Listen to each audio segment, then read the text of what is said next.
Bismillahirrahmanirrahim. Alhamdulillah wassalatu wassalamu ala Rasulillah wa ala alihi wa sahbihi wa wala amma ba'd. Qala al-muallif rahimahullahu ta'ala wa nafa'ana bi'ulumihi wa 'ulumikum wa 'ulumikunna fid dharain. Amin. Allahumma amin. Taib. Lanjut. Al-mab'atsul hadi ashar. Pembahasan yang ke-11. Pembahasan yang ke-11 fil ijma'i, tentang ijma'. Tentang ijma'. Jadi ijma' adalah sumber hukum Islam yang ketiga setelah sunnah.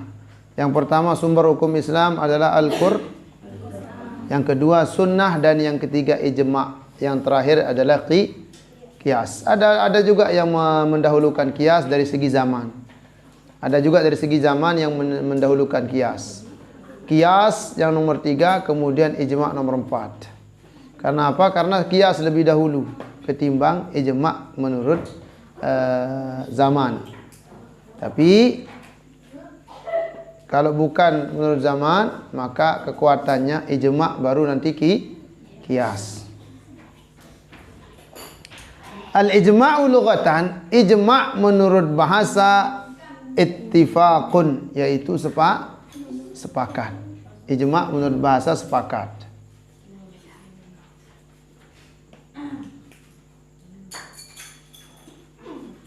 Wastilahan, sedangkan ijma' menurut istilah,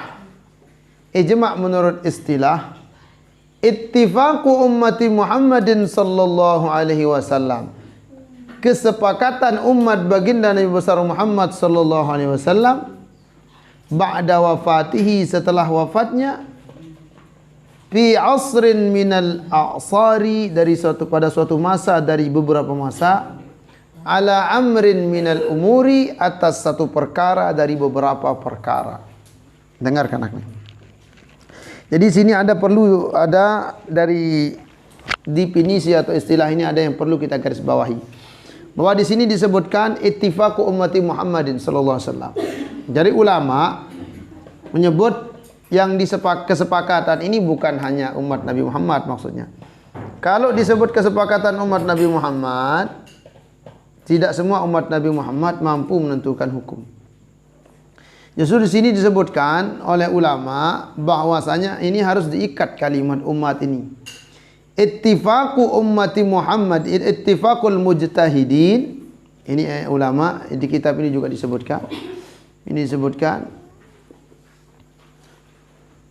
oleh Dr. Hasan Hitu.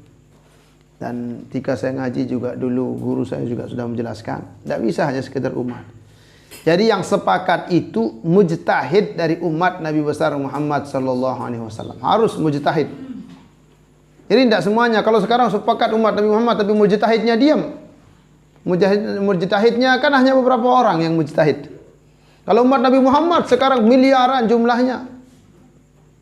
Kalau yang kita sebut umpamanya umat Nabi Muhammad saja, nanti ada satu ulama yang yang betul-betul mumpuni di semua bidang keilmuan, hanya 1-2 yang tidak setuju tapi tidak terekspos di media massa, tidak ada yang tahu pendapatnya. Semua umat Nabi Muhammad kita maksudnya, baik yang bodoh ataupun yang tidak, yang awam, yang tidak awam, semua umat Nabi Muhammad ya.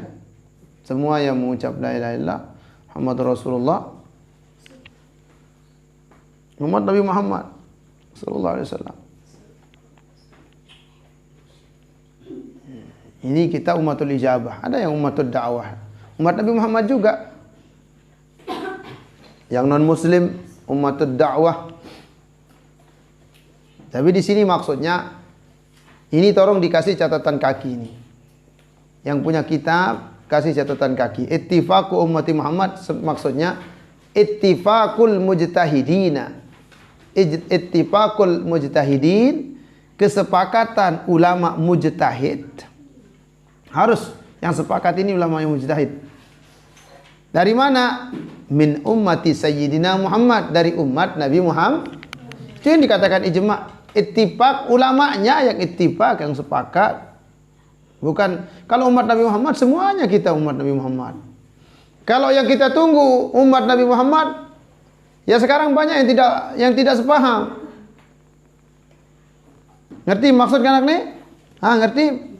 Jadi kalau pakai definisi yang ini, ittifaq umat Muhammad, sepakat umat Nabi Muhammad, kesepakatan umat Nabi Muhammad. Nanti di sini masuk yang ulama, yang bukan ulama, yang mujtahid, yang bukan mujtahid. Bisa saja ulama mujtahidnya mengatakan semua, tapi ulama umat Nabi Muhammad yang tidak mujtahid, yang awam, tidak benar itu. Kan banyak sekarang ini orang pakai hawa nafsu, seolah-olah dia alim. Sekarang ini banyak kan? Ada yang penyanyi, ada yang bukan ini. Bukan bidangnya tapi ngomong kayak gitu, menyalahi ulama umpamanya. Kalau dia menyalahi ulama, termasuk umat Nabi Muhammad, berarti tidak jadi ijma' nanti jadinya. Kalau kita pakai definisi yang ini, kesepakatan umat Nabi Muhammad, kan harus sepakat semua. Nanti ulamanya sepakat, yang awam tidak ikut sepakat, tidak jadi ijma'. Yang namanya ijma' harus semuanya satu pendapat, baru dikatakan ijma'. Narkoba tidak ada zaman Nabi SAW. Karena menghilangkan akal, maka ijma' para ulama mengatakan narkoba haram. Riba umpamanya kena kepeng, dulu ijma' mengatakan haram, ijma' ulama mengatakan haram. Tapi sekarang orang penganak kepeng, renten umpamanya, kita kasih uang pinjaman, dia kembalikan sedikit. Ada guru saya pas saya ngaji dulu, pas saya sekolah di madrasah bilang, kalau sedikit tidak apa-apa katanya. Buat apa sih? Masa umpamanya saya pinjam 1 juta, terus saya kembalikan 1.100.000. Kalau menurut saya tidak apa-apa. Nah, kalau sekiranya tidak ditakyid ini ittifaq ummati Muhammadin, maka bisa saja tidak ada ijma' kalau kayak gini. Bisa saja tidak ada ijma'. Kenapa? Karena ulamanya sepakat, nanti umat Nabi Muhammad yang lain tidak sepakat. Jadi maksudnya di sini kesepakatan mujtahid ulamanya, ulama yang mujtahid yang sudah bisa ijtihad, yang sudah bisa mengambil hukum, yang sudah mempunyai syarat-syarat mujtahid, itu yang sepakat ulamanya, bukan umatnya yang sepakat. Jadi sepakat mujtahid dari umat baginda Nabi besar Muhammad sallallahu alaihi wasallam. Maksudnya bukan dari umat sebelumnya. Bukan dari umat-umat yang sebelumnya. Jadi kesepakatan di sini adalah kesepakatan umat baginda Rasulullah sallallahu alaihi wasallam yang mujtahid. Kalau sudah mujtahidnya bilang ya, maka itu menjadi hujjah dan tidak boleh dilanggar. Banyak ijma' yang sekarang dilanggar. Banyak sekali katanya ulama ijma' yang sekarang tidak dipatuhi oleh orang-orang sekarang, bahkan menyalahi. Ijma' ulama contohnya bahwa rambut perempuan itu termasuk aurat. Ijma' ulama termasuk aurat. Tangan perempuan, betis perempuan itu termasuk aurat. Ijma' ulama, sepakat ulama dari dulu. Tiba-tiba sekarang kita dengar ada profesor doktor terkenal, ahli tafsir umpamanya, menyebut. Kita lihat anaknya juga pakai celana di atas lutut. Anaknya ini ahli tafsir katanya, tapi anaknya pakai celana di atas lutut. Maaf, ini hanya sekedar contoh. Tidak ada yang pakai kerudung. Anaknya di televisi tiap hari keluar tidak pakai kerudung. Dia membolehkan, tidak melarang anaknya. Tergantung adat istiadat katanya. Padahal ulama sudah sepakat semuanya. Tidak ada. Cari di kitab manapun, tidak akan kita temukan ulama-ulama dahulu membolehkan perempuan membuka aurat seperti itu, leher kelihatan, betis kelihatan. Ya, tergantung adat istiadat katanya. Menafsirkan ayat Al-Quran tidak sesuai dengan yang ditafsirkan oleh ulama-ulama terdahulu, sehingga cocok kita dinasihati oleh Imam pengarang kitab Matan Zubat di sana. Wa kullu khairin fittiba'i man salaf. Setiap kebaikan mengikuti ulama-ulama terdahulu. Sekarang ini aneh-aneh. Jadi bukan ulama yang seperti indah. Ulama mujtahid. Kalau umat Nabi Muhammad sekarang saja semua sudah mengatakan leher ndak aurat. Nanti yang aurat cuma long time aja yang jadi aurat. Itu anehnya sekarang ini.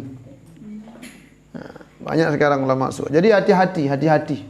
Jadi di sini maksudnya kesepakatan mujtahid dari ulama, dari umat baginda Rasulullah sallallahu alaihi wasallam setelah wafat Nabi.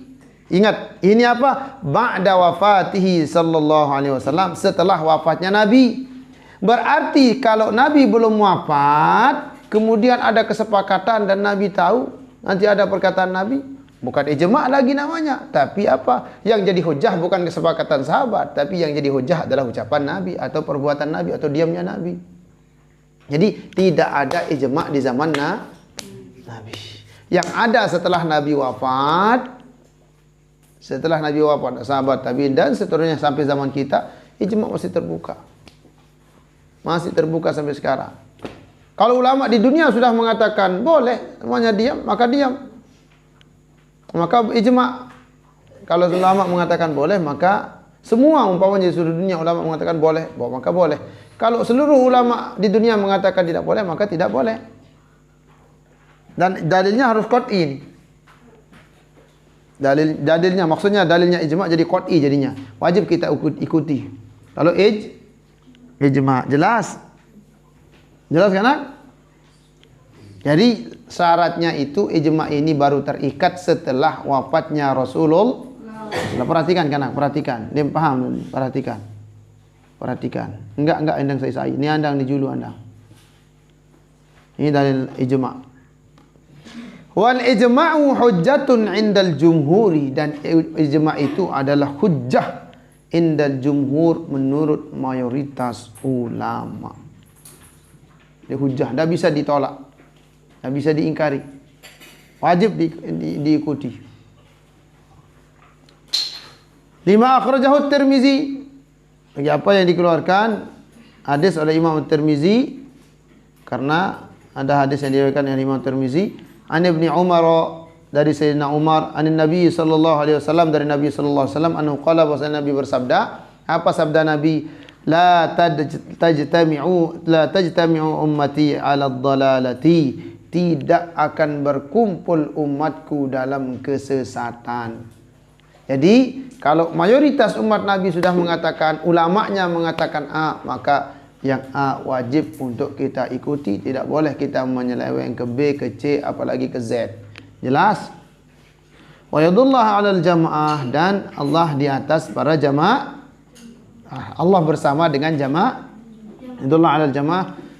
Ini Allah selalu bersama dengan jamaah.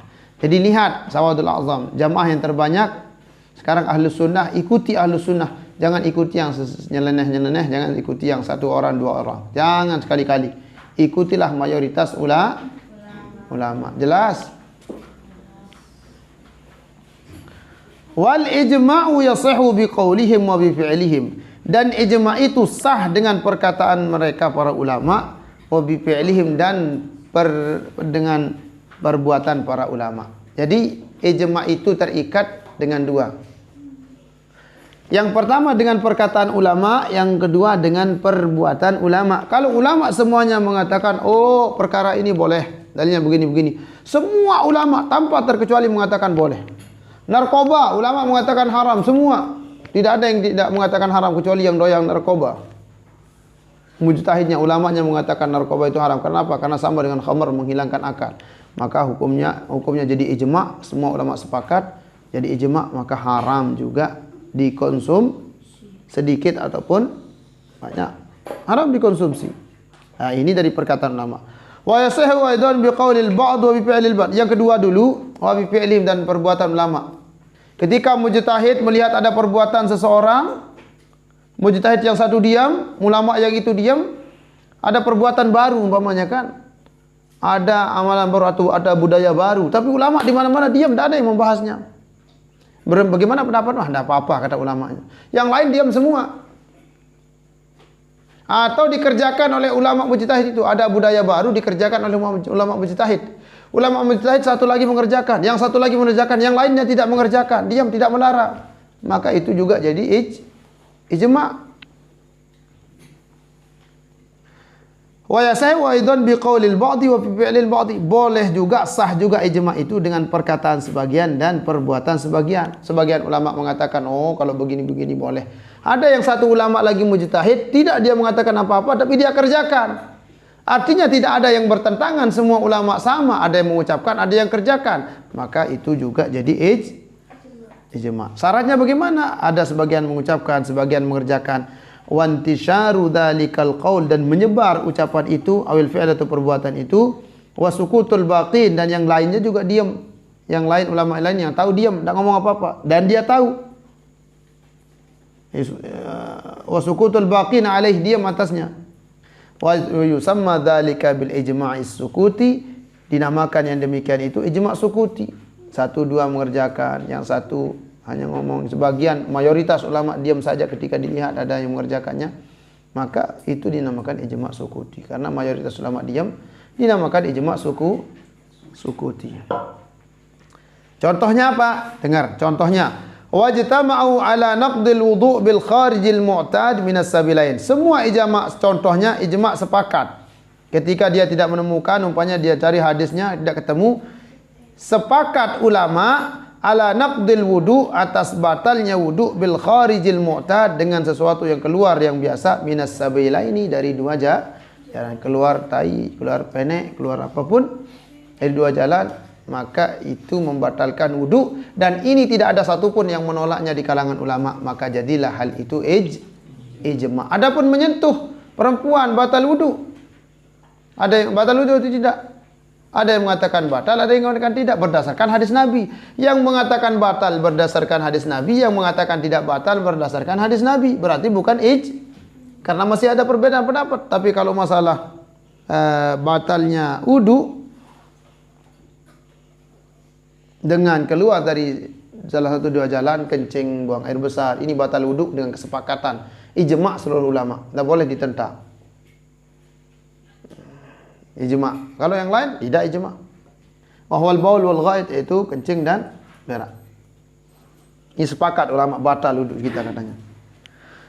Selanjutnya, wa'lam, ketahui olehmu anna Syafi'iyah, bahwasanya Imam Syafi'i qad istadalla ala itsbatil qiyas wa khabaril wahid.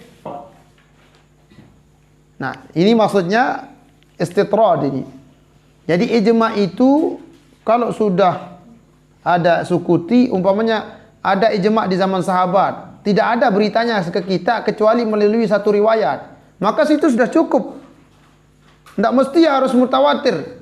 Dengar ini, informasi ijma' tidak mesti harus dari orang banyak. Sekalipun dari satu dua orang sudah sah. Sama dengan kias. Imam Syafi'i mengatakan, i'lam anna Syafi'i qad istadalla, ketahui bahwasanya Imam Syafi'i berdalil, mengambil dalil ala itsbatil qiyas, atas tetapnya qiyas, wa khabaril wahid, dan khabar wahid. Khabar wahid itu bukan mutawatir, mau 1, 2, 3 tapi belum banyak orang yang tahu, maka itu khabar wahid. Tidak mesti harus 1, 2, 3 juga masih khabar wahid. Bi anna ba'dhu sahabati amila bihi wa lam yazhar minal baqin al inkar, dengan bahwasanya bi anna ba'dhu sahabat, sebagian sahabat mengerjakan suatu amalan, walam yuzhar minal baqin, tidak kelihatan dari yang lain, sahabat yang lain ingkar, menolak. Ada satu sahabat mengerjakan suatu amalan, diketahui oleh sahabat yang lain, diam semua sahabat yang lain, dan itu informasinya tidak ada menyampaikan kecuali 1-2 orang sampai kepada kita, sahabat diam semua, maka itu ijma'. Maka nadzalika ijma'an sukutian, itu namanya ijma' sukuti. Jelas? Allah alam bisawab. Saya kira jelas sekali di sini. Al-Fatihah bil futuh al-munawwar qabul tamam kulli sul wa ila hadratir rasul sallallahu alaihi wasallam. Al-Fatihah.